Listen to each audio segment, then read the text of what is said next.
السلام علیکم ورحمۃ اللہ وبرکاتہ الحمدللہ وحدہ اما بعد اعوذ باللہ من الشیطان الرجیم بسم اللہ الرحمن الرحیم۔ آج جو ہمارے پاس سوال ہے یہ ہے کہ کیا عورت حاملہ عورت اور دودھ پلانے والی عورت کیا روزہ چھوڑ سکتی ہے؟ اس کا انشاءاللہ ہم احادیث کی روشنی میں آپ کو جواب دیں گے۔ اللہ تعالیٰ نے یہ بات یاد رکھ لے کہ اسلام کو بہت آسان بنایا ہے۔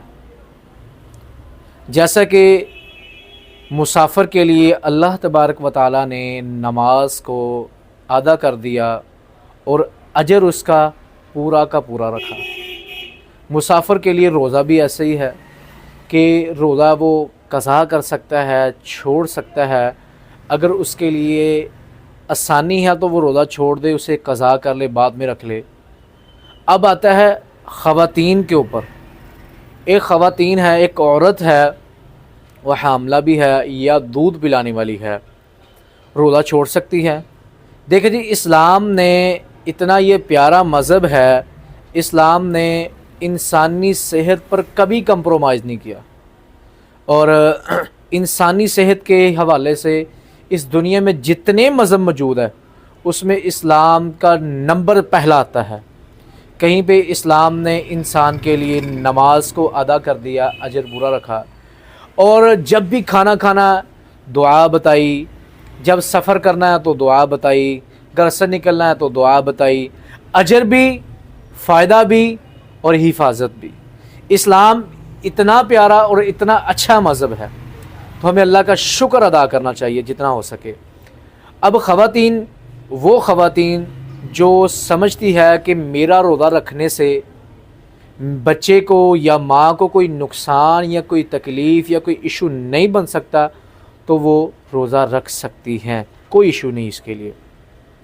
دودھ پلانے والی مائیں بھی ایسی ہیں، اگر کوئی بچہ پاؤڈر والا دودھ بھی پیتا ہے ساتھ میں، یا کوئی بھینس کا دودھ یا بکری کا دودھ بھی پیتا ہے، تو اگر وہ روزہ رکھ سکتی ہیں، بچے کو تکلیف نہیں ہے، تو اسلام نے اس کی اجازت دی ہے۔ ہاں، اگر بچے کو بھی تکلیف ہے، ماں کو بھی تکلیف ہے، دونوں میں سے کسی کو بھی تکلیف ہے، تو اللہ تعالیٰ اس میں فرماتا ہے کہ تم ان روزوں کو قضا کر لو۔ اب قضا کے حوالے سے میرے پاس ایک سوال آگے اور تھا کہ ایک عورت کو اسی رمضان میں سمجھ لیں کہ حمل ٹھہرا ہوا ہے، تو اس نے 2 سال بچے کو دودھ بھی پلانا ہے، اس کے روزے جو جمع ہو جائیں گے 3 سال کے جمع ہو جائیں گے۔ 3 سال کے روزے جمع ہونے کے بعد 30 سال پھر دوبارہ حمل ٹھہر جاتا ہے، تو وہ روزے کیسے جمع کرے گی؟ ہاں، اس میں یہ ہے کہ وہ پھر ان روزوں کا فدیہ دے دے۔ فدیہ دینے سے اللہ تعالیٰ انشاءاللہ اس کا اجر اسے پورا عطا کر دے گا۔ اسلام بہت ہی پیارا مذہب ہے، ہر حوالے سے اور انسانی صحت کے حوالے سے بہت ہی عمدہ مذہب، اور بڑا ہی انسانی صحت کا اس نے خیال کیا ہے۔ تو اللہ تعالیٰ نے بہت سے جانور ایسے جن کو انسانوں پر اور خاص کر کے اسلام میں حرام کیا، کچھ جانوروں کو حلال کیا۔ جو حلال جانور ہیں، یقیناً آپ دنیا میں چلے جائیں، ان میں بیماریاں سب سے کم ہیں۔ جو اسلام میں جانور حلال ہے، اس پہ جب ریسرچ کی گئی ہے تو دنیا میں سب سے کم بیماریاں انہیں لگتی ہیں، بہت ہی کم۔ اس کی بنسبت دوسرے جانوروں کو بیماریاں بہت زیادہ لگتی ہیں، اور ان میں بہت ایسی بیماریاں جن کا علاج موجود نہیں ہے۔ تو ہمیں اللہ کا شکر ادا کرنا چاہیے، اور اسلامی تعلیمات کو پڑھنا چاہیے، اس پر عمل کرنا چاہیے۔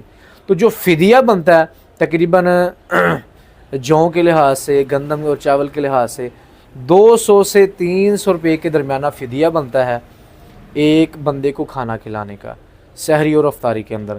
تو اس میں اگر وہ 10 روزے چھوڑتی ہے تو 3000 روپے کا تقریباً فدیہ بنتا ہے، 20 چھوڑتی ہے تو 6000 کا فدیہ، 30 ہے تو پھر 9000 کا فدیہ۔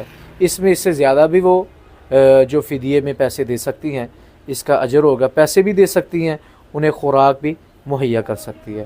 اللہ تعالیٰ ہمیں قرآن اور احادیث کی تعلیمات پر عمل کرنے کی توفیق عطا فرمائے۔